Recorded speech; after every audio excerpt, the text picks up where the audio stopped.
ኢትስዊች የቢዝነስ ዘገባ ስፖንሰራችን ነው። ተመልካቾች እንደምንውላችኋል። የሰዓቱን የቢዝነስ ዘገባዎች ይዘን ቀርበናል። አብራችሁን ቆዩ። ዘይት፣ ስኳርና መሰል የኢንዱስትሪ ምርቶች የዋጋ መጨመርና ገበያ ላይ የአቅርቦት እጥረት መኖሩን የባህር ዳር ከተማ ነዋሪዎች ተናገሩ። ባልደረባችን በቀለ ተሾመ ያደረገውን የገበያ ቅኝት ሊነግረን በቀጥታ መስመራችን ላይ ነው የሚገኘው። በቀለ እንደምንውልሃል። የገበያ ስፍራዎች የገበያ ሁኔታ ምን እንደሚመስል መረጃዎችን ንገረን እስኪ።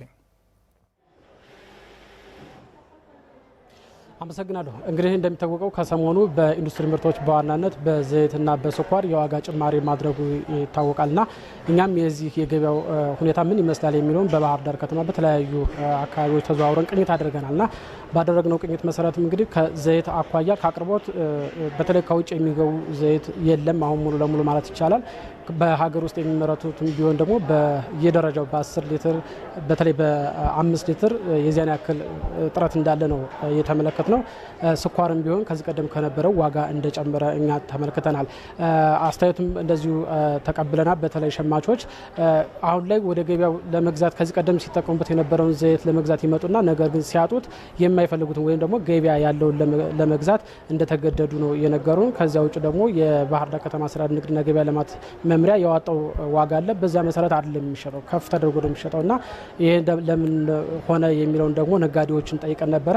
ማከፋፈያዎች ላይ ያው ጭማሪ ስላለ ያን ደግሞ እኛ ያው መክሰር ስለሌለብን በዚያ መሰረት ነው ከፍ ለማድረግ የተገደድን የሚል አንስተዋኛ። አጠቃላይ ባደረግነው ቅኝት በተለይ የዘይት ምርት አቅርቦቱ የለም ያለውም ቢሆን ደግሞ ዋጋው ጨምሯልና በዚህ ጉዳይ ላይ ማብራሪያ ሊሰጡን የባህር ዳር ከተማ ስራ ንግድና መምሪያ ኃላፊ አቶ አደራ ጋሼ ከበጣገቢ ይገኛሉ። አጭር ቆይታ አድርጋለሁ። አመሰግናለሁ አቶ አደራ። እንግዲህ ቀደም ብዬ እንደገለጽኩት የዘይት አቅርቦት አነስተኛ ነው፣ ዋጋም ደግሞ ጨምሯልና ይህን ችግር እንዴት አያችሁት? ለመፍታትስ ምን እያደረጋችሁ ነው? በጣም አመሰግናለሁ።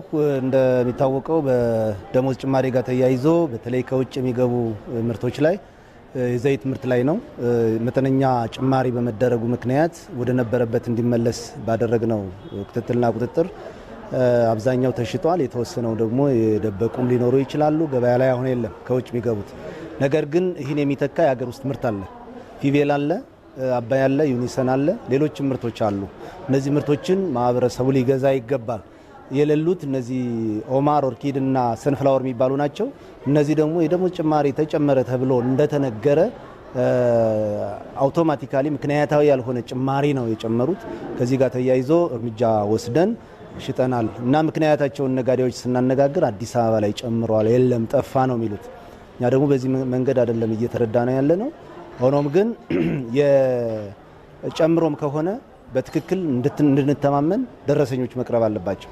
ደረሰኞች እየቀረቡ አይደለም። ስለዚህ ደረሰኞች ስላልቀረቡ እኛ ጋር መተማመን ስላልቻልን ለጊዜው ከውጭ የሚገቡ ምርቶች ገበያ ላይ ባይኖሩም በሀገር ውስጥ በሚመረቱ ምርቶች ለመተካት ነው እየተንቀሳቀስን ያለ ነው። ስለዚህ ዩኒሰን በማህበራት አለ፣ ማህበራት ላይ መውሰድ ይችላሉ። 2 ቦታ ላይም እየተሸጡ ነው። ከመነን ፔንሲዮን አካባቢና እዚህ ፓፒረስ አካባቢ 2 ቦታ እየሸጡ ነው ያሉት። እኛ ባስቀመጥ ነው 5 ሊትር በ1500 ነው እየሸጡ ያሉት ዩኒሰኖች። ፊቤላም በተመሳሳይ ሰሞኑን ከፋብሪካ ጭማሪዎች አሉ። እሱን አረጋግጠናል። በደረሰኝ ስላላቸው በደረሰኝ ካመጡ አሁንም ቢሆን እኛ ችግር የለብንም። ግን ደረሰኝ ላይ ሳይኖር ዝም ብለው ነው ጨመረ በሚል የሚጨምሩት እንጂ ስለመጨመሩ ማረጋገጥ አልተቻለም። የፊቬላ ግን ፋብሪካው ላይ እንደጨመረ ደረሰኞችን ማየት ሞክረናል። ደረሰኞችም ትክክል ናቸው። ከፋብሪካ እንዳወጡ የሚጨምሩ ጅምላ እና ከዚያ በኋላ የሚጨምሩት የትራንስፖርት ኮስትና ፕሮፊት ማርጂን ይዘው ነው እንትን የሚያደርጉት። ስለዚህ የመጨመር ሁኔታ ሊኖር ይችላል። ይህን መጨመሩን ለማረጋገጥ ደግሞ ደረሰኝ መኖር አለበት። ደረሰኝ አረጋግጠናል። አሁን ደረሰኝ መኖሩን አረጋግጠናል።